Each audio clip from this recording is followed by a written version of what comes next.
बांके बिहारी की कृपा से जो भाव मन में उदय हुआ है उसी की कुछ चर्चा करेंगे, उसी के बारे में कुछ श्रवण करेंगे। तो कहते हैं कि वृंदावन में बांके बिहारी का मंदिर जो है जो सारे विश्व में प्रसिद्ध है। वहाँ पर जो है सभी लोग दर्शन करने आते हैं, बाहर विदेश के लोग भी आते हैं और भारत के लोग भी वहाँ पर दर्शन करने आते हैं। बांके बिहारी का मंदिर इतना प्रसिद्ध क्यों हुआ, किसकी भक्ति का इतना प्रताप है जिसके कारण लोग खिंचे चले आते हैं बिहारी जी के पास। तो कहते हैं उस समय की बात है जब स्वामी श्री हरिदास जी वृंदावन में विराजा करते थे, और उस समय वृंदावन में कोई ऊंचे ऊंचे महल नहीं थे और न कोई बहुत सुंदर होटल वगैरह आदि के कोई निर्माण हुआ था। उस समय वृंदावन में चारों ओर कुंज ही कुंज थे, वन ही वन, हरियाली थी, सुंदर सुंदर जो है जीव जंतु वहाँ पर जो है विचरण किया करते थे। तो स्वामी श्री हरिदास जी अपने कुछ शिष्यों के साथ वहाँ निधिवन में निवास किया करते थे। उस समय वृंदावन में सिर्फ संत वगैरह ही निवास किया करते थे, और जो लोग भी दर्शन के लिए जाते थे वहाँ पे कुछ क्षण वहाँ पर दर्शन करते थे और वापस कर बता आते थे। वहाँ पर रुकने की कोई व्यवस्था नहीं थी, क्योंकि वह पूरी साधना स्थली है, भक्ति का स्थान है। तो उस समय स्वामी श्री हरिदास जी अपने लाडले ठाकुर श्री बांके बिहारी लाल रसिक बिहारी उनसे जो है नित्य प्रेम से उनकी सेवा किया करते थे। तो एक दिन क्या हुआ कि बिहारी जी रोज़ उनसे अपनी सेवा करवाते थे। एक दिन जो है वह अपने भाव राज्य में बैठे हुए थे। भाव राज्य में अर्थात जब वह भगवान का ध्यान किया करते थे, उनकी सेवा के करते थे, तो वह कुछ क्षण उनके चरणों में ध्यान करने बैठ जाते थे। उस समय क्या होता था कि बिहारी जी को जिस भाव से वह उनका ध्यान किया करते थे, उसी भाव से भगवान जो है उन्हें दर्शन दिया करते थे उनके हृदय में।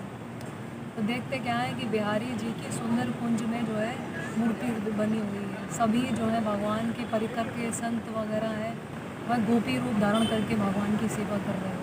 तो कहते हैं गोपियों का रूप कोई स्त्री रूप नहीं, गोपी का अर्थात है जो कृष्ण को हर रूप से, अपने हर इंद्रिय से, अपने मन बुद्धि चित्त से, हर प्रकार से उसका जो है उसे अर्पण कर दे कृष्ण को। प्रत्येक इंद्रिय का जो फल है, गोपियाँ कहती भी हैं एक भागवत में, अक्षण बताम फलमिदम परम। तो कहती है कि अक्षण बताम अर्थात आँखों का जो फल है अगर वह क्या है, तो गोपियाँ बताती हैं अपनी भाषा में कि आँखों का फल ये है कि तुम श्री कृष्ण का दर्शन करते रहो, क्योंकि भगवान श्री कृष्ण ही है जो परम सुंदर है, त्रिभुवन सुंदर है। उनसे सुंदर मधुराति मधुर किसी का लीला विग्रह नहीं है। तो उस भक्त जो है निरंतर भगवान की उसी लीला विग्रह का ही चिंतन किया करते हैं। तो बांके बिहारी लाल का जो है वो चिंतन कर रहे थे। सभी गोपियाँ भगवान की सेवा कर रही थी। कोई तांबूल लगा के धरी थी पान भगवान को, कोई सुंदर जो है गुनगुने जल से भगवान के चरण धो रही थी, कोई भगवान को जो है चंदन अर्पित कर रहा था। इस प्रकार से कोई भोग लगाता है और कोई मोर मुकुट धारण करवाता भगवान अपने भक्तों की सेवा जो है लेते हैं ताकि भक्तों का भी जो मनोरथ है वह पूर्ण हो जाए। बांके बिहारी जब इस प्रकार से उनकी लीला उनके हृदय में चल रही थी, तो बिहारी जी श्री हरिदास जी देख रहे थे। नित्य की भांति वह इसका दर्शन किया करते थे। उसी समय क्या हुआ कि उनके जो है वहाँ पर एक व्यापारी आया, और उस व्यापारी को बिहारी जी के दर्शन का और श्री हरिदास जी के बारे में पता चला कि श्री हरिदास जी, स्वामी श्री हरिदास जी बिहारी जी के जो है लाडले ठाकुर हैं बिहारी जी, उनका दर्शन करें, उन संत का जाके। उन रसिक संत का दर्शन करने के लिए वो उनकी कुटिया में जाते निधिवन में। उस समय निधिवन बिल्कुल एकदम कच्ची भूमि था। वहाँ पर कुछ कुंज के वृक्ष वगैरह थे, लताएँ पताएँ, और वहीं पे अब अपने कुटिया में रहा करते थे। और ये भी था कि भगवान भी उसी कुटिया में मिट्टी की जो बनी हुई थी झोपड़ी, उसी में भगवान खुश रहते थे। उन्हें कोई महल वगैरह नहीं चाहिए था, बिहारी जी उसी में रहते थे।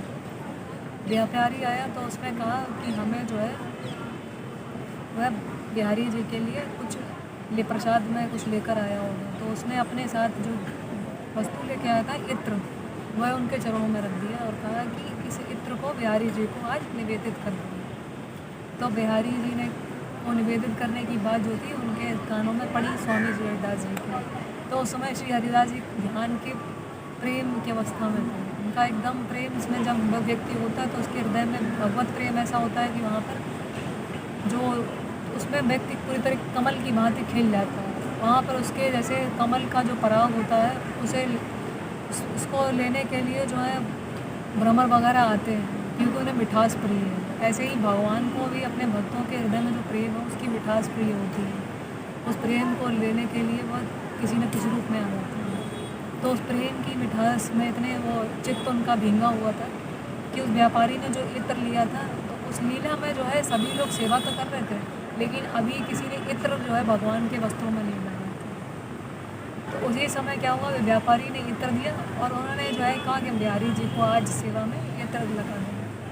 भाव में होने के कारण उन्हें वो तो सुनाई नहीं दिया, उन्होंने इत्र लिया और इत्र लेने के जब लेते हैं अपने हाथ में तो देखते क्या है कि उस समय किशोरी लाडली जी राधा जो है भगवान के साथ जो है उस समय होली खेल रही है, देख रही है। तो राधा जी जो है वो तो अपने जो है उसमें वो रंग लिए हुई थी गुलाल, वह भगवान के लगा देती हैं वस्त्रों में, उनके गाल पर।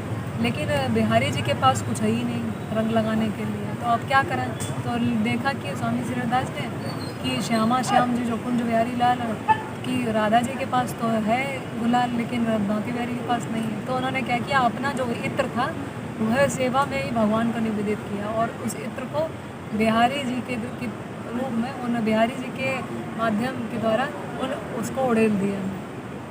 लेकिन व्यापारी को समझ में नहीं आया कि इतना महंगा इत्र हम लेके आए थे दूर से और इन्होंने वो इत्र जो है उठाकर ऐसे ही भाव में ऐसे उसको उड़ेल दिया। उन्हें लगा कि ये तो इत्र यहीं पे फैल गया, भूमि पर ही फैल गया है। लेकिन हरिदास जी को था वो इत्र जो है वो तो उनकी लीला में चला गया, उसकी सुगंध तो है उनके पूरे लीला जो भाव राज्य में फैल गई थी, उसकी सुगंध वे खुद अपने नासिका से ले पा रहे थे और व्यापारी को वहाँ कुछ नहीं दिख रहा था। उसको थोड़ी सी गुस्सा भी आती है कि इतना महंगा इत्र उन्होंने भूमि में मट्टी मिला दिया।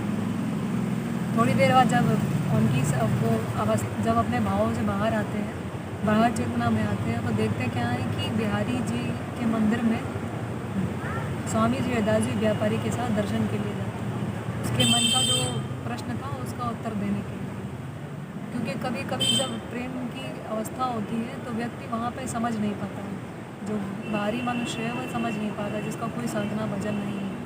तो उन्होंने कहा कि इसे भगवान के पास ही ले जाएं, इसका अनुभव ही इसे सिखा देंगे। देखते क्या है कि उधर बिहारी जी की पूरी पोशाक में उसकी इत्र की खुशबू भरी हुई है, पूरे मंदिर में उसकी खुशबू जो है चारों तरफ बिखरी हुई है, पूरा कुंज जो है उससे महक रहा है।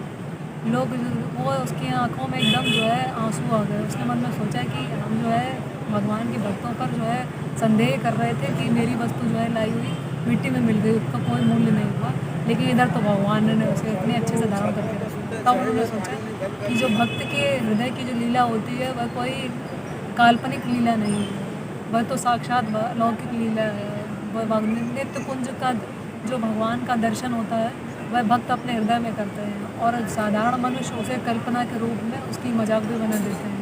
लेकिन जो रसिक भक्त हैं जैसे माधवाचार्य जी हुए, वल्लभाचार्य जी हुए, जिन्होंने श्रीनाथ जी को नित्य श्रृंगार करते थे, तो सूरदास जी क्या करते थे, रोज आकर बिना अंधे थे लेकिन देख लेते थे कि बिहारी जी को, श्रीनाथ जी को आज क्या पोशाक धारण कराएंगे, कैसे वस्त्र धारण किए, मोती का आज श्रृंगार, मोती माल का श्रृंगार कराया गया है या किसी हीरे पन्ने को आज धारण भगवान ने किया है। इसका वो देख लिया करते थे कि कब भगवान को जो है मोर बिहारी के रूप में सजाया गया है, किस प्रकार से कभी नंदलाल के